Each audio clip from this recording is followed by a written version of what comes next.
You know what's fascinating about Chelsea right now? It's not just the results, it's the invisible threads pulling everything together behind the scenes. One minute we're celebrating Estevão's brace for Brazil. The next we're hearing whispers about flu, fatigue, and fixture congestion that could derail our momentum before it even builds. Then there's a loan signing who turned down first-team football at Leeds just to sit on our bench. Mad, isn't it? Or is it brilliant? And while we're all focused on what's happening on the pitch, there's a quieter story unfolding, one about friendships, forced exits, and the brutal reality of squad management at the highest level. It's like Chelsea are juggling three different realities at once: the present, the future, and the ghosts of last season. And somehow, all three are colliding right now in ways nobody saw coming. That's exactly what we're unpacking today on PL Central News. Stick around, because if you think you already know what's going on in West London, the third story will hit different. Trust me. Alright lads and ladies, welcome back to PL Central News. Hope you're all buzzing, keeping the blue flag flying high and the faith alive, because we need it right now, don't we? Form's been patchy, the schedule's relentless, and every international break feels like a roll of the dice with our players scattered across the globe. Today we've got three absolute belters for you. A fitness scare involving our Brazilian wonder kid that could mess up our entire October run, a loan signing who chose us over guaranteed minutes elsewhere, and why that says everything about where this club's heading. And finally, a bittersweet story about friendship, loyalty, and what happens when the business side of football rips teammates apart. But before we get stuck in, be honest, do you actually trust this squad depth, or are we one injury away from chaos again? Drop your take in the comments, smash that like button if you're still backing Maresca's project, and stay till the end. Because that last story, it's a proper gut punch if you've been following Caicedo and Jackson's journey. Right then, let's get into it. So here's where it gets messy. Estevão Willian, our 18-year-old Brazilian gem, the kid we paid serious money for, the one who's been lighting up Stamford Bridge like he's been here for years, is now dealing with the flu in the middle of international duty. And not just any international duty, Brazil. High-altitude training, long-haul flights, back-to-back fixtures, the whole circus. According to reports from Globo, Estevão came down with flu symptoms just days after absolutely bossing it against South Korea. 2 goals in a 5-0 hammering. Clinical, composed, looked like a seasoned pro, not a teenager still finding his feet in European football. But now he's being assessed hour by hour to see if he can even feature against Japan on Tuesday. Carlo Ancelotti, Brazil's manager, not to be confused with the Real Madrid legend. Different bloke has Lucas Paqueta on standby. That tells you everything. When you're already lining up a replacement before the medical team's even made a call, it's not looking good, is it? And here's the thing, even if Estevão recovers in time and plays against Japan, what state is he going to be in when he lands back in London? Let's be real for a second. Long-haul flights are brutal at the best of times. Add in flu recovery, fixture fatigue, and the fact that he's an 18-year-old kid who's gone from Palmeiras to the Premier League in a matter of months, it's a recipe for disaster. We've already seen this before, haven't we? End of September, Estevão flew back from South America and was nowhere near the Brentford game. Maresca didn't even risk him on the bench. Smart decision then, might have to be the same decision now. But here's where it gets complicated. Chelsea have got 7 games between October 18th and November 8th. 7. That's not a schedule, that's a gauntlet. Nottingham Forest away on Saturday is just the start. After that, it's Europa Conference League, then back to the Prem, then Carabao Cup, then more Europe, then another league fixture before the next international break hits. If Estevão misses Forest, fine Noni Madueke steps in, Nkunku's back in training, we've got options. But if this drags on, if the flu lingers, if fatigue sets in, if he picks up a knock trying to play through it, then we're looking at weeks, not days. And that's the brutal truth about modern football, innit? The fixture congestion, the travel, the expectation that these players are machines who can just keep going and going. They're not. They're human. And Estevão's still basically a kid. So, what's Maresca supposed to do here? Does he wrap him in cotton wool, rest him against Forest even if he's technically fit, and risk the fans getting on his back for being too cautious? Or does he throw him straight back in, gamble on his fitness, and hope the adrenaline carries him through? Because let's be honest, we need him. Estevão's not just another squad player. He's become a genuine threat in the final third. His movement's sharp, his finishing's cold, and he's got that fearless edge that only teenagers seem to have. The kind of confidence that comes from not knowing how hard the Premier League's supposed to be. When he scored that winner against Liverpool before the break, the Bridge went mental. Proper scenes. That wasn't just a goal, it was a statement. It said, "Yeah, I'm 18. Yeah, I'm new here. And yeah, I just decided a massive game on my own." You can't buy that, you can't coach it, it's just in him. But here's the flip side. If we burn him out now, if we push him too hard too soon, we're risking the same thing that happened with so many other wonder kids. Remember how Gavi got overplayed at Barcelona and ended up with a serious injury? Remember how Pedri looked shattered by the time he hit 20? That's the danger. And Chelsea, for all their faults, have actually been quite smart with youth development recently. Look at Lavia eased in carefully. Look at Gusto managed his minutes, didn't rush him back from knocks. Even Nkunku, who's older, has been handled with patience after his injury nightmare last season. So maybe, just maybe, this is a test of whether the club's learned its lessons. Do we protect the asset, or do we chase the result? It's a question every big club faces. But it feels heavier at Chelsea right now because we're in this weird transitional phase where we're not quite title challengers, but we're too ambitious to settle for mid-table. Every game matters. Every point counts. Every decision gets scrutinised. And if Estevão's not right, if he's even 10% off, Nottingham Forest will smell blood. They always do when they're at the City Ground. That place is a nightmare for visiting teams. Tight pitch, loud crowd, aggressive pressing. If you're not sharp, they'll punish you. So yeah, this flu scare might seem small right now. Just a bit of illness, nothing major, probably sorts itself out in a few days. But in reality, it's a microcosm of everything Chelsea are dealing with this season. Fixture congestion, squad depth questions, injury management, and the constant balancing act between ambition and common sense. One thing's for sure, by the time Saturday rolls around, every Chelsea fan will be glued to the team news, fingers crossed, hoping to see Estevão's name on that lineup. Because when he plays, we're a different side, sharper, more dangerous, more exciting. And if he's not there, well, we'll find out just how deep this squad really is. What do you reckon, should Maresca risk him if he's even slightly unwell? Or is this the perfect time to show some patience? Let me know in the comments, because this one's gonna divide opinion.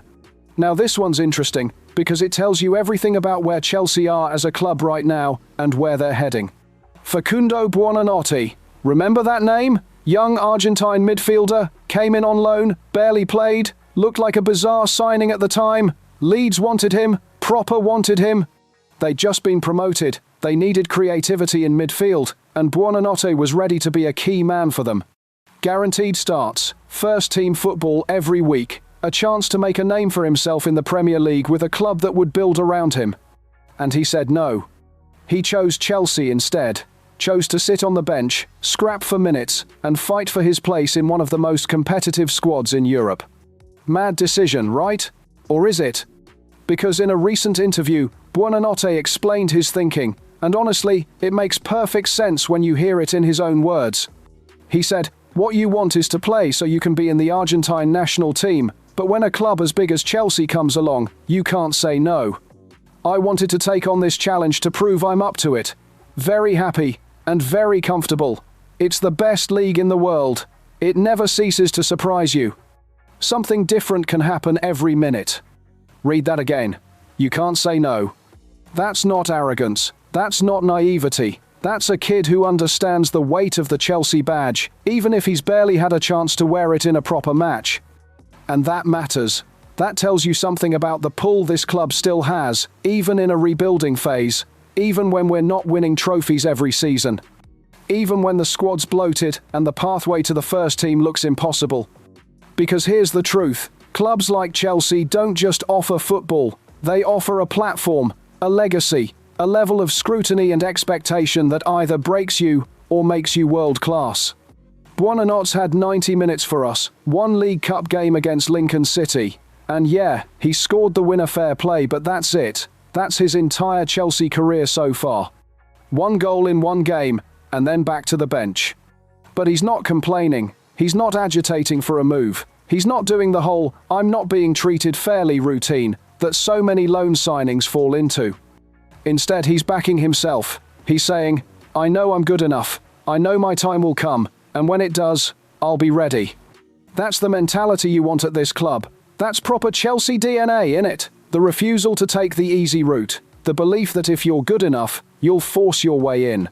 And let's be honest, Leeds probably would have been the smart move for his career. Regular minutes, less pressure, a chance to develop without the weight of expectation crushing him. But smart isn't always right. Because if he'd gone to Leeds and done well, what then? He'd be a good Championship player who had a solid season. Maybe a mid-table Premier League club comes in for him. Maybe Brighton or Brentford. Nice career, decent money, nothing to be ashamed of. But if he stays at Chelsea, fights for his place, and breaks through, then he's a Chelsea player, a world champion, part of the Stamford Bridge legacy. And for an Argentine kid dreaming of playing for his country, that's the difference between being a name on a list and being a name that matters. Look at Enzo Fernandez, look at Caicedo, look at every South American talent who's come here and used Chelsea as a launchpad to greatness. That's what Buonanotte is chasing, not comfort. Not guarantees, glory. But here's where it gets even more interesting.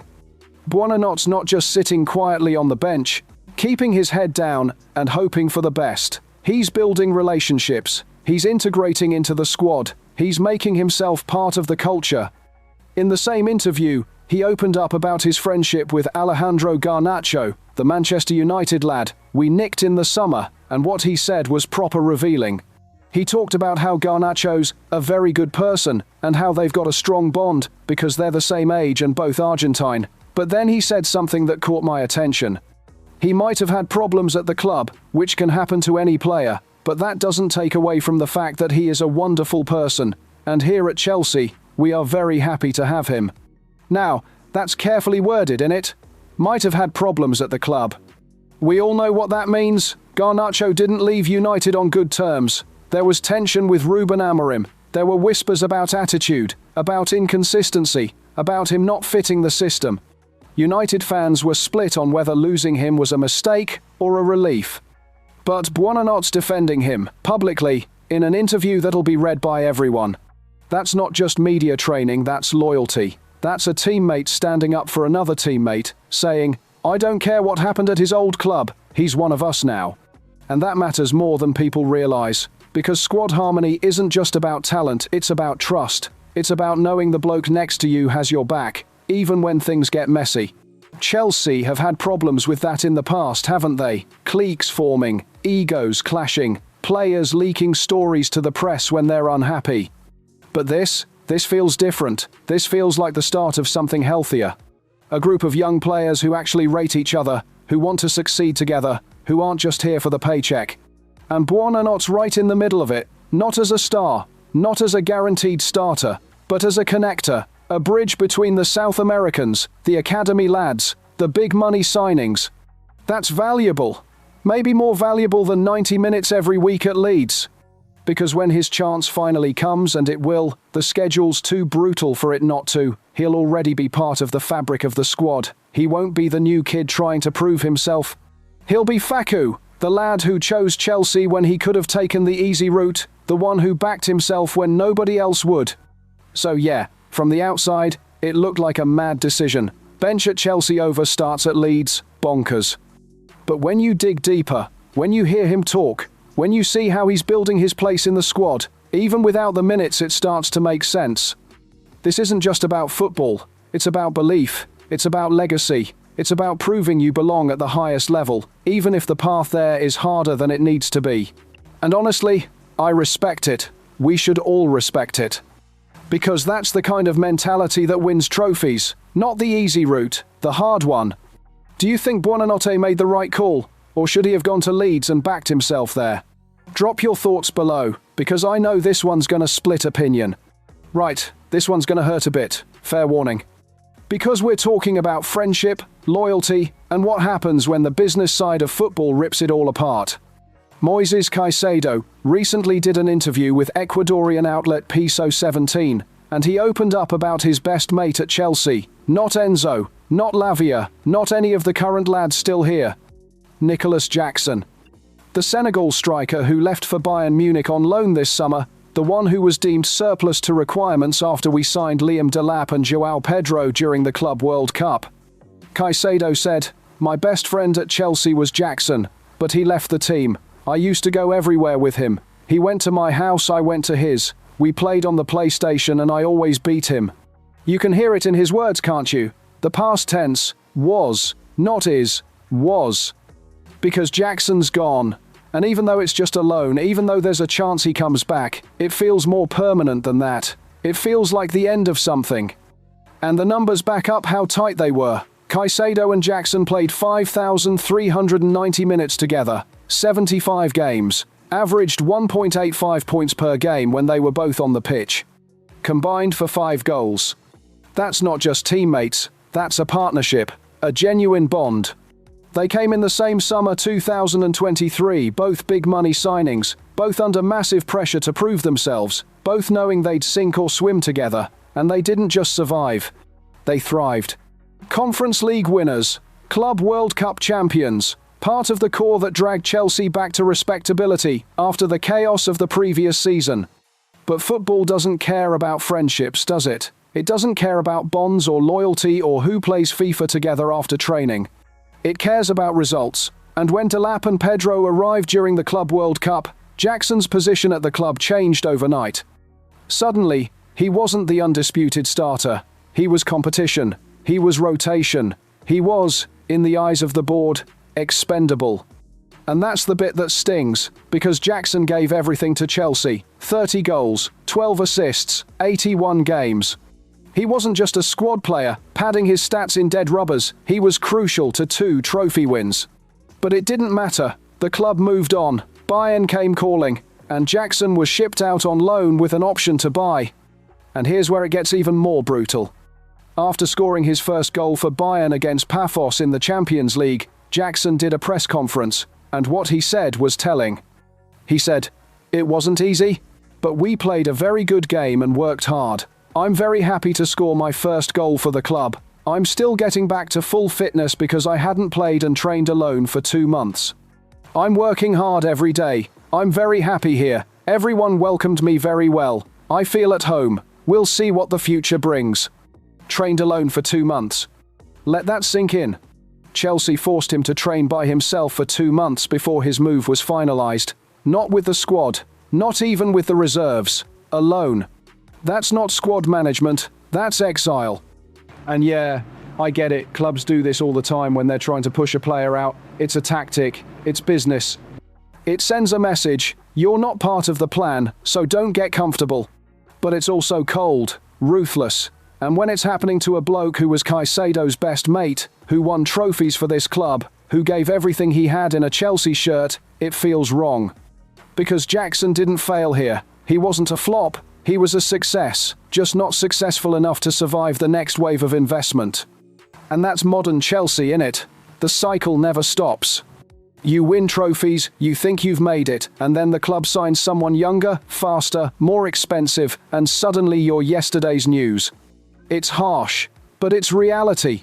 And Caicedo's living with that reality now. His best mate's gone. The bloke he used to hang out with, the one he'd drive to training with, the one he'd beat on FIFA every single time he's in Munich now, rebuilding his career, trying to prove he's still got it.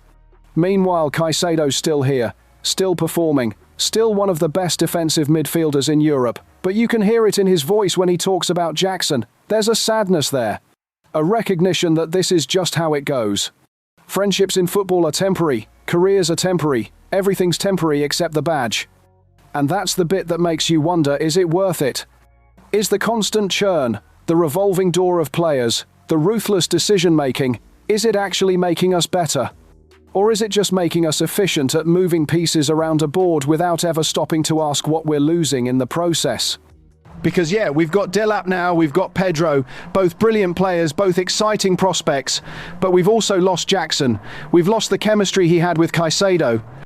We've lost the connection, the understanding, the intangible stuff that makes a team more than just 11 individuals.